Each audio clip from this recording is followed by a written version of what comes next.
Hi everybody, it's David. Real quickly, I wanted to share something with you that I've seen and that a lot of people are really not talking about, and that there are two distinct types of ADU construction that you should be looking at. One, you probably already are, and that's going to be a stick-built. Now, what qualifies as a stick-built ADU? Anything that complies with the California Building Code and Title 24, which is the energy efficiency standards. The other is going to be a factory-built, manufactured, and some people are even calling modular, but that's really not the right term.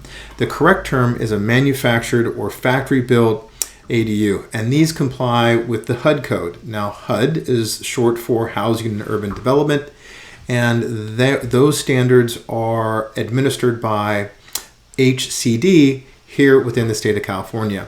And why do I want you to understand this? It's because so few people really do have an awareness of it, because most people just have two paths. One is going to be the stick-built, and if you know about it, you're going to be thinking about a manufactured or factory-built. So there are differences between them, and I urge you to take some more time to look at our channel on YouTube for the ADU University, because we're going to be putting up a lot of content as we explore both these categories in great detail. Thank you very much. Have a great day.